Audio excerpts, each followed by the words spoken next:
Bonjour à toi chers spectateurs et bienvenue donc dans cet épisode 22 de Au coin du Blu-ray. Épisode toujours consacré à la lettre J, dans laquelle, encore une fois, j'ai pas grand chose.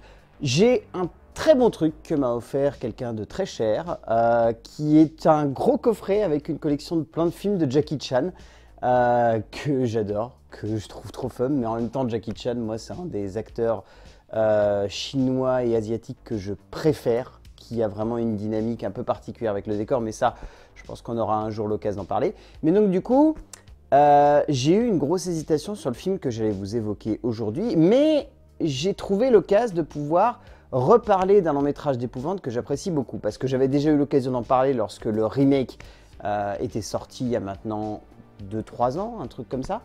Et là, je me suis dit que c'était la bonne occasion de vous montrer cette très belle édition faite par ESC de Jeux d'enfants, et qui est le premier Chucky, réalisé par Tom Holland. Pas celui que vous connaissez, un autre Tom Holland, bien plus vieux. Rien à voir avec le tout minot qui joue Spider-Man en ce moment. L'histoire, c'est celle d'un tueur qui en fait un soir arrive à échapper à la police, enfin en tout cas c'est ce qu'il pense, et il se réfugie dans un magasin de jouets. Et dans ce magasin de jouets, en fait, il va se faire tuer, sauf qu'il va avoir le temps de demander à se réincarner dans une petite poupée. Et c'est là que la mésaventure va commencer pour un petit garçon et sa maman. Le pitch de Chucky est extrêmement simple, mais dès le début, le créateur du personnage de Chucky, Mancini, avait pour objectif de créer une œuvre un petit peu glauque et malsaine, jouant un petit peu avec les stéréotypes des films de monstres. Et personnellement, moi, c'est ce que j'aime beaucoup dans ce jeu d'enfant. Je trouve que c'est un long métrage qui, bien au-delà d'arriver à nous faire peur, parce que réellement c'est un film qui nous fait très très peur, bien au-delà de réussir à capter une essence dramatique et cinématographique que on n'a pas forcément l'habitude de voir, en tout cas à l'époque c'était pas le cas. Aujourd'hui on joue beaucoup plus avec le côté un peu malsain justement du rapport entre l'enfance et la destruction de l'enfance, littéralement. C'est ce qui se passe ici au travers du personnage de Chucky et au travers du petit garçon qui a la poupée. Mais c'est quelque chose qu'on a du mal à retrouver aujourd'hui dans le cinéma d'épouvante de manière juste et aussi fine.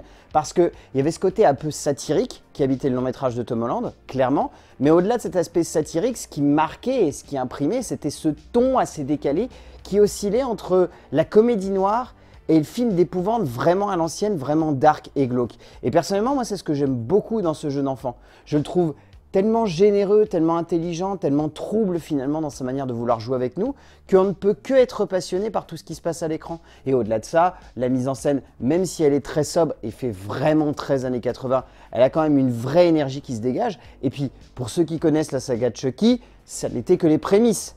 Il suffit de voir comment c'est arrivé ensuite et comment ça s'est développé, mais au fur et à mesure, c'est un peu parti en cacahuète, hein, clairement, les Chucky. Hein. C'est passé par des stades un petit peu nanardesques comme Chucky 3, pour arriver à se révolutionner de manière complètement loufoque avec la fiancée de Chucky, pour partir dans des délires complètement pétés avec le fils de Chucky. Enfin, c'est vraiment aller dans tellement de directions. Mais à la base, il faut se rappeler que c'était juste un film qui racontait l'histoire d'un tueur qui s'est réincarné dans une poupée et qui va terroriser une mère et son fils.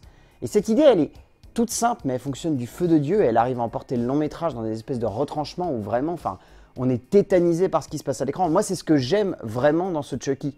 Je le trouve tellement simple, mais tellement efficace derrière, qu'on ne peut pas rester insensible à une telle démarche. Au-delà de ça, on a des interprètes dans le film qui sont juste extraordinaires. Ce petit garçon, il est juste magnifique et il arrive à emporter le personnage très loin. Cette maman qui est devenue culte, vraiment culte. Je veux dire, l'actrice, je crois que c'est un de ses hauts faits d'armes. Et derrière, elle a quasiment jamais réussi à s'en relever de cette interprétation, tellement ça l'a marqué à vie. Mais vraiment, c'est un film qui m'impressionne à chaque fois que je le remate parce que je trouve qu'il a vraiment une ambition démesurée par rapport à sa base. Le remake n'était pas forcément à la hauteur de ça, mais arrivait à aller dans une direction que je trouvais tout aussi intéressante et qui avait au moins le mérite de proposer un remake qui ne soit pas réellement une copie au millimètre près de ce qu'avait été le premier long métrage. Là où le premier film de Tom Holland est vraiment un film qui veut jouer sur la terreur de ce petit garçon face à cette poupée, le remake est vraiment un espèce de slasher avec un petit garçon au milieu qui va devenir complètement fou.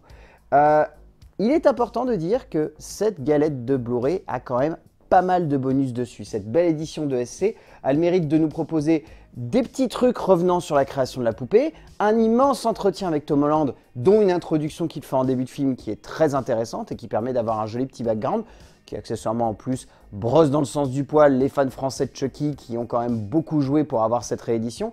Mais en tout cas, si jamais vous ne l'avez pas vu, ce premier Chucky ou jeu d'enfant, je vous le conseille réellement parce que au-delà d'être un très bon film, au-delà d'être une œuvre très ambitieuse dans sa forme et dans son fond, c'est un film qui pour certains a très mal vieilli.